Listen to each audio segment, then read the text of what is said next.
Welcome to another episode of What's the Difference podcast. Today you have me, your host, Jackie Rosen, and I'm joined by one of our regular co-hosts, Sarah Patel. Today we're going to have a very different conversation. Normally we have a guest on and we have more people involved, but we're going to just do it's a conversation with the two of us. And today's topic is about bullying and bullying we experienced because of our disabilities when we were growing up and in school. So we're going to start with Sarah. Thank you for joining us today. No problem. Thank you. And just kind of start out with what's your earliest memory of being bullied in school, or maybe even in an environment that wasn't school, but by children of the same age as you at the time?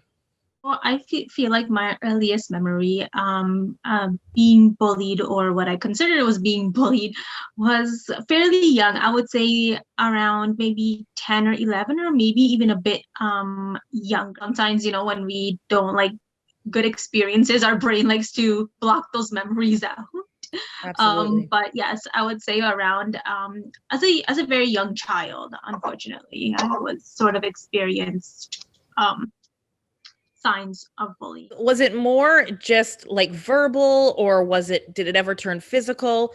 What happened? Do you remember? Or if you don't want to talk about this and it brings up, because it is triggering for a lot of people. So, but what do you remember that you would like to share with us? I unfortunately had various forms of bullying. Some of it was verbal, some of it was not being treated fairly, or like, for example, being I don't have night vision, and so me being left alone in a park and nobody wanting to help me to get to wherever they're going. Sometimes that people can be like, oh, maybe they just forgot to help you, but it's like they in this case, people definitely did know that I did have a visual like I was partially sighted and I needed some support and help. That is just one example. And then from there, it did become verbal, especially when I was in school. Became to a point where it did get sort of physical as well.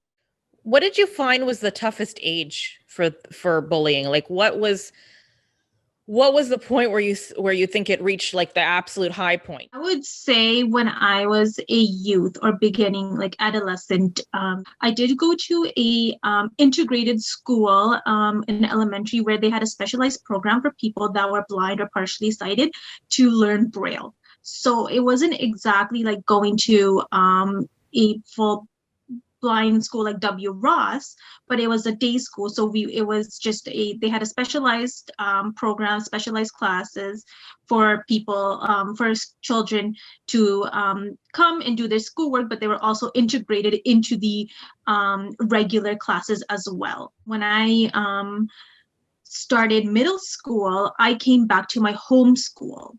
So for me, it was a big adjustment because a lot of these children or students already kind of knew each other from their own home or community schools, and I never went to my home school. I never went to the school where everybody else went, so I really didn't know anybody going in to my home school when I was 12.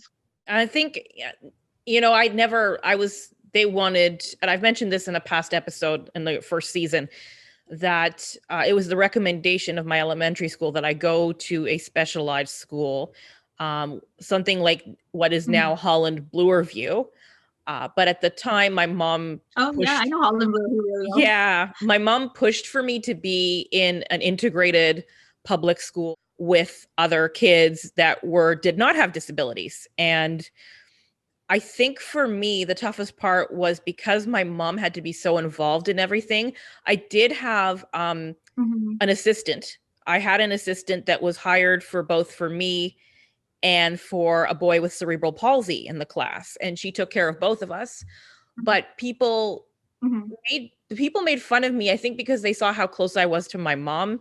And my mom was like the only parent who would actually come into the classroom at the end of the day to pick me up, because I was very, very, I don't know if it was that I was just immature at the time or that I really did need the assistance, but it became a thing that everybody knew my mom. And the first little while, everybody like they really liked her, and it was like she was just kind of, she came along with me. It was part of the package. And then I think as I got older, people started, especially as I got towards my preteen years, people started seeing it as a point to make fun of me. And so I remember my mom would usually go into the classroom on a day when I wouldn't be there. And I only did school part-time. So I never did a full-time schedule ever. And I remember my mom went into my grade 7 class, and I just started at a new school for junior high. And she was explaining to the kids what my condition was and, what you had to watch out for with me. And one of the boys, who was quite a troublemaker himself, said to my mom, "Is her heart condition the reason why she talks so loud?" Oh. And that was pretty funny because I do talk very, very loud, but that had nothing to do with the heart condition. But I guess, how involved were your parents in the entire thing? School system did push all through even my high school for me to go into the school for the blind, which a lot of you might know or might not know, W. Ross, where it's like a boarding school. You stay there and you come home on weekend.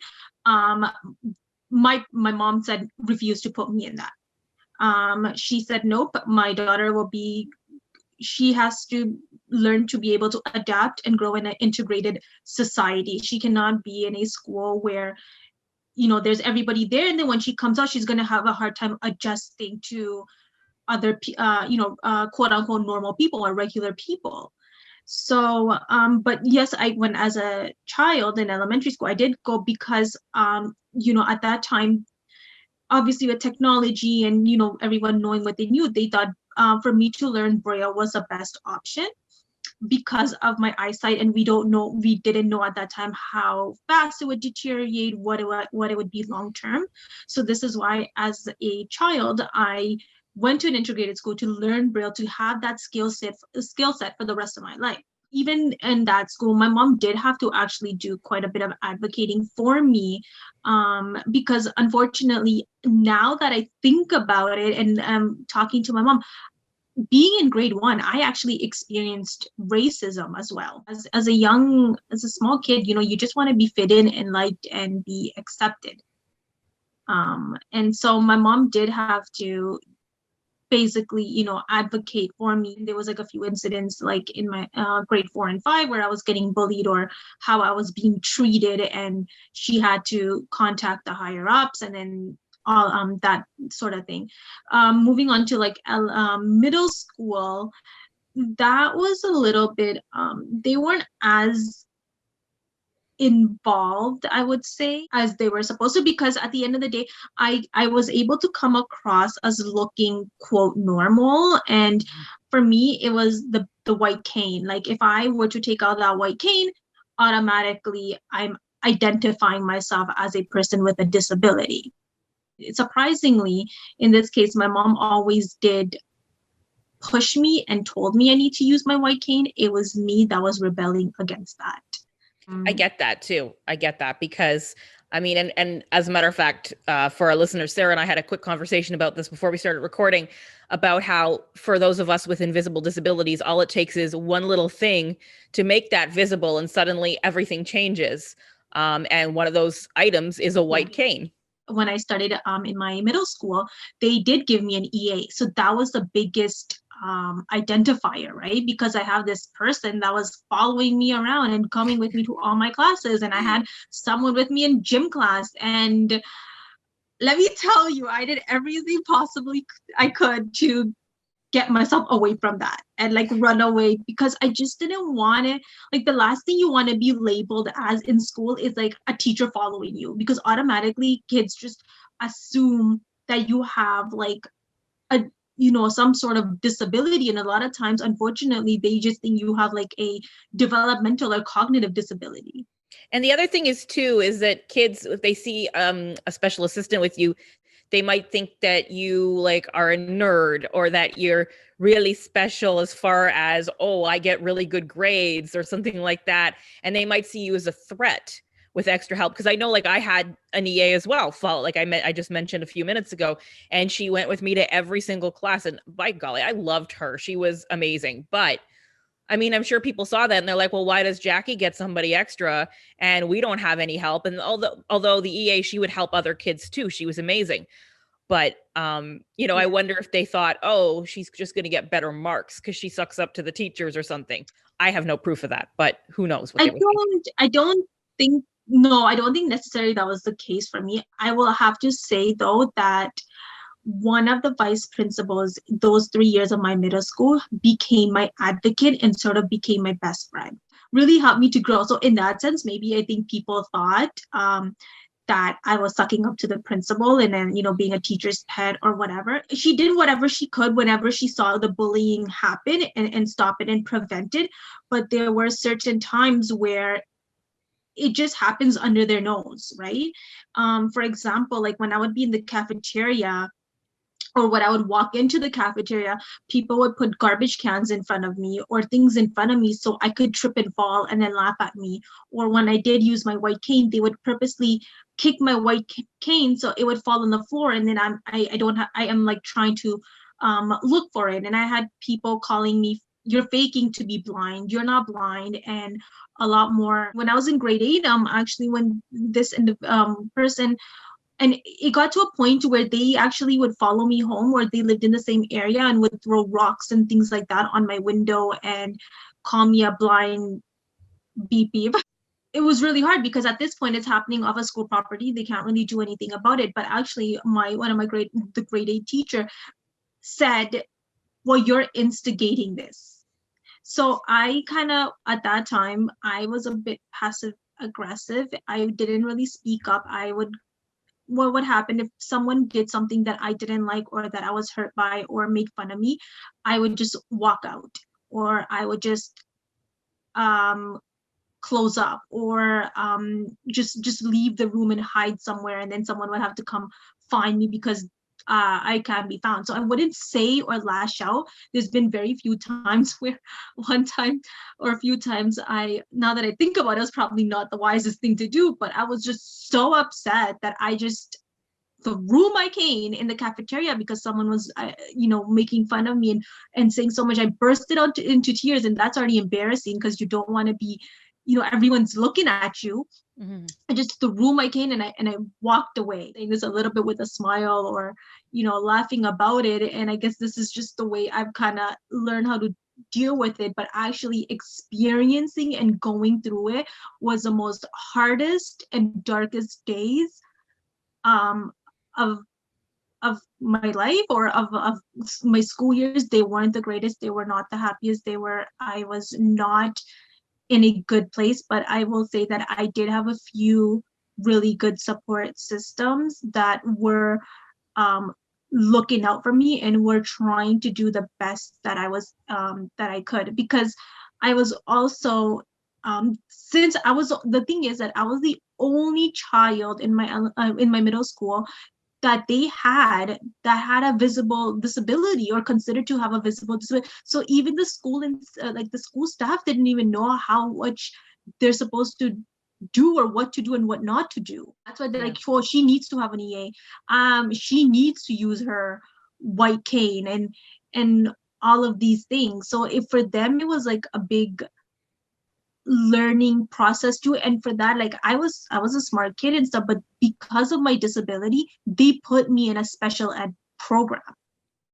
I was put in one too, so yeah. And I was getting A's and A+ all throughout school, and I was still in special education because at that time, I mean, I'm about 9 years older than you, so at that time especially it was even more stigmatized.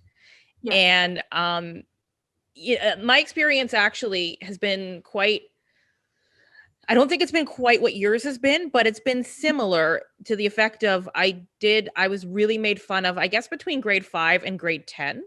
I was okay before then. I mean, I did have an incident where in grade 2 where a little boy twisted my my wrist on a playground. I don't know if this had anything to do with my disability.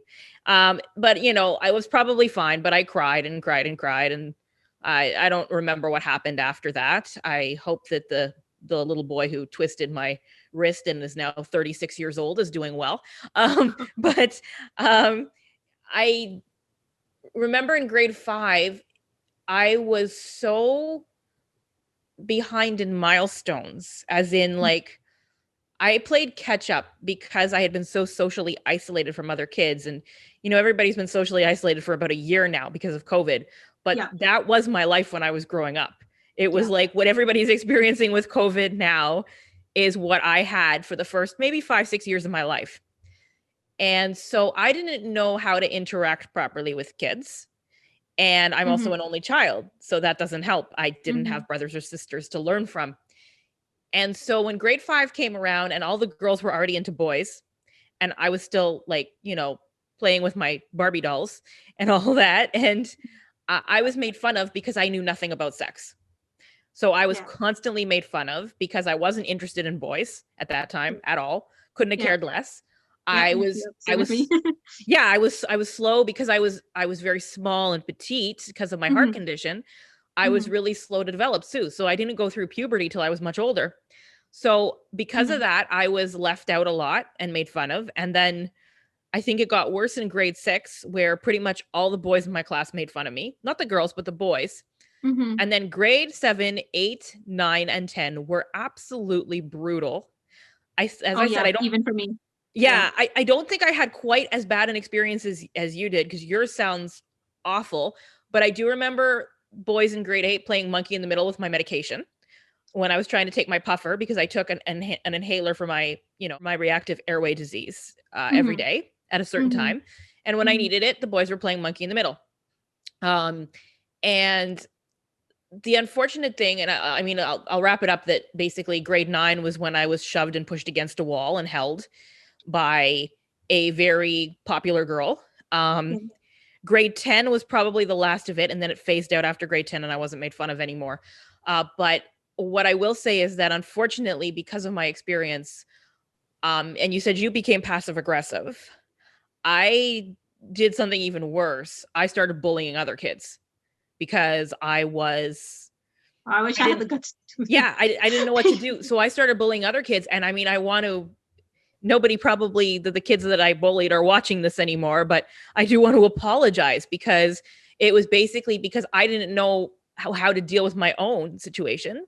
And I was also Right, told, and everyone reacts differently when they are experiencing something, right? Like sometimes, in your case, you regress back, like you push back. In other case, like for me, I stayed silent, or then I ended up having, like mental health issues. yeah. And I think too, I don't know what it was like for you, but at my time, like this was late 90s, I was told basically to suck it up and live with it and ignore it. And I think that was, that's what they did back in the late 90s. I hope that that's not the way it is anymore. I don't think it is anymore, because you should not be ignoring it. If you're being bullied, absolutely do not ignore it. You need to get help, because this will have an impact on your mental health when you're an adult. That I was also cyberbullied. Like back then I had MSN. So I was bullied on MSN as well. And so it's like, a home, and I knew this person was in my grade, in my class. At school they were totally different with me or the surroundings, but then I was getting bullied online. So unfortunately, I've had the experience of being bullied in all different aspects. And cyberbullying is the worst, because unless you can go to someone and print out your conversations and do something about it, other than that, like it's just silent between you and that person. When I went into high school, they, out of the 2,000 kids, I was the only kid that had a visual impairment, or that was blind. And for one, the staff or the admin didn't even know how to be like, well, she has to use her cane. And I'm like, I don't want to use my cane. And I think with bullying, and then on top of like dealing with the school system, the integrated school system, made me really resent me as a person. and my disability a lot more, because the only thing I wanted is just to fit in normally. Not everybody is quote unquote normal. Everyone is struggling or has something going on, whether it's physical or invisible. That I'm thinking from what I'm seeing that this might be changing now. Again, you don't have a kid yet. My kid is still in my uterus, so I don't know what it's going to be like when she gets to school. I don't know what it's going to be like when your kids get to school. But I would hope that things are changing now to accept the fact that different is normal, and that was not a thing back in my day or in your day. The interesting thing was for me, my bullying stopped. Like people stopped bullying me when suddenly they noticed that I had an interest in boys. And that was really weird because what happened was this was the year 2000. So I was completely obsessed with Enrique Iglesias. And it was my obsession with Enrique Iglesias that suddenly made me normal because I liked a boy and people would like poke fun at it in a good way. And so they would write like Jackie plus Enrique on a blackboard and stuff like that. And suddenly I was accepted. Yeah. And so I really and I actually developed a lifelong friend out of that obsession who ended up being my maid of honor at my wedding, and she's still one of my best friends. So, it kind of brought me the peace and quiet and an end to the bullying, which so I kind of have to thank Enrique for that. But at the same time, I still had remarks made to me in the few years that followed. So another person who is no longer a friend, and I've mentioned this on our Instagram, had said to me, "How do you get up every morning with your heart condition? I would kill myself." And I'm thinking to myself, what's wrong with my life? It's great. And this was like right around 9/11 too. So it was like the remark came at like the wrong time. I think it was like a couple days before 9/11 or after 9/11 that she said this. And I was like, really? Like, this is why did you have to tell me this, that you would kill yourself if you were me? Like that's not, my life is great. I don't know what you're talking about. So I would still have not bullying, but in these insensitive remarks and people not really thinking about what they're saying. And unfortunately, like that, those always just happen. Like I had people like, why don't you just go die or go, like you shouldn't, I would have like, you shouldn't be able to come to this school, or like just a lot of remarks, but I still consider that a form of verbal bullying. Unfortunately, bullying is still happening today. Doing some mentoring and working with some individuals or young kids and things like that, I'm still hearing of it and I'm still seeing of it. It might just be happening in different forms. It might not be as severe, or it might be. It's just that sometimes the common thing is that people just don't want to be friends or make you a part of their crew if you just even look or sound different. So unfortunately, it still exists. It's still happening.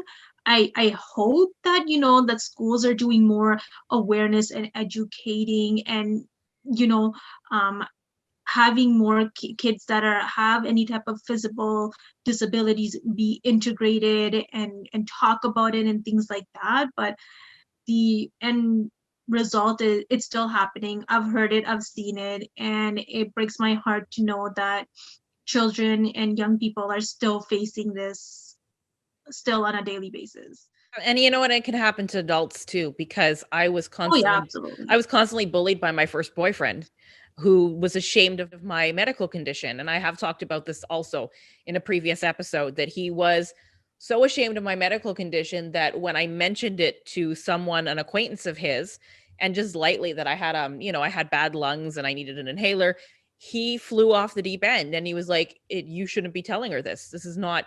And then when I went away with him, he kept me basically, almost like I was captive in his apartment for 5 days. Because he didn't live in Toronto during the school year. He lived in Ottawa for his school.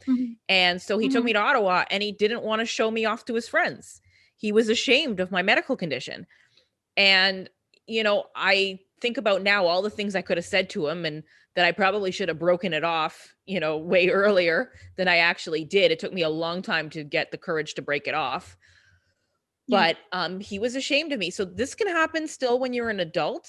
This is not, absolutely. yeah, just when you turn 18, it doesn't mean that, or when you leave school, it doesn't mean that it stops. It can happen in university settings as well. People are constantly bullied in university settings. You hear about incidents happening in Toronto to people who are struggling with mental health issues. They are bullied to the point where they might want to take their own life. And this is not fair and not cool, and something needs to be done about it. Now, Sarah, what advice would you give to people right now? Anybody who's listening to us right now, if you're a teenager, you're in junior high, elementary school, or you're in, a young adult, what advice would you give to someone right now who's being bullied, how to advocate for themselves and make sure that the people who are doing the bullying are held accountable for their actions? Number one is you have to be able to build that courage to speak up and go to someone that you can trust and that will support you. It's a really hard step. I I can say in this case, I'm going to say I can understand being through it, having experienced it. So you really need to reach out, whether it's your parents, whether it be someone at school, whether it be like, a best friend that can maybe help you go to the right and appropriate people. But it's to step up and to let people know what's going on, what's been happening. If it's cyberbullying, I would suggest, keeping a record um, of these conversations, so you do have proof. You're not alone in this. So do know that. I know that a lot of times we feel like we're the only one and we say, why me? And, we get a lot of deep and dark thoughts. I will say this coming from experience. Stay strong and just believe in yourself, and it will pass. You just have to be able to pick up that courage, which is really, really hard when you are going through something so difficult and so hard and not wanting, um, to deal with it. But it's gonna make you a stronger person on the other side. And take this opportunity, once you're able to educate and bring awareness about it. The more education and the more awareness we do about our disabilities or the bullying, the better it is for the society and the more impact we will have. There's not enough voices out there to speak about bullying and disabilities and invisible disabilities and mental health, because not people realizing that mental health plays a very big toll, especially as a youth. And when we're accepting and trying to fit in and all of these things into school, and on top of that, when you're struggling with something else, it's a lot hard. And I wanted to pass on to that, if anybody who's watching us is having thoughts that are disturbing or about ending their own life, Canada does have a suicide prevention line that you can call, which is Yes. 833-456-4566, or you can text START, all in uppercase, to 741-741. There's a lot of resources out there. And it's hard. It's really hard to take that step and to reach out. So, but just know that you're not alone, and we are blessed to be in a place that there are so many resources that can help you and get you the right help that is needed. If you want to call Kids Help Phone, it's 1-800-668-6868. You can also go to kidshelpphone.ca. You can text them, you can phone them. This is great. They have Facebook Messenger option, live chat. They're really staying current with kids today, which is really good to see. So again, we will put up a list of resources on our YouTube. If you look under this video, you'll see that there's a list of resources that you can call. But always, definitely, I mirror Sarah's words exactly. If you're in a place like this, speak up right away. Don't wait to get help. Don't worry that you're going to be made fun of more because you're going to get help, or because you're being a tattletale, which was what I was constantly told. Stop being a tattletale. No, this is not. It's 2021. Get help. People know that this is not acceptable behavior anymore. And, I would like to kind of go back and say to the people who bullied me, I turned out okay. You know, it was rough, but I turned out okay. You didn't bring me down. I've so far had a very, very successful life. So what have you done? So kind of something like that. But any last words that you want to share?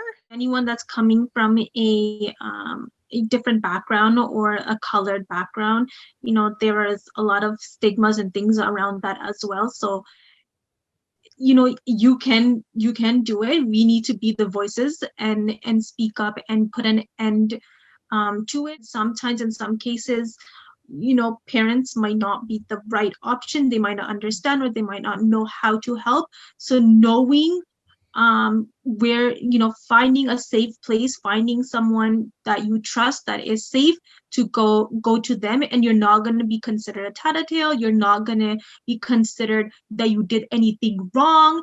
You're going to be like, know that you are doing the right thing and you should be proud for taking that step. Thank you. That's definitely important because, because families who arrive in Canada from other countries, it might be a little bit different. There might be more of a taboo around talking about it.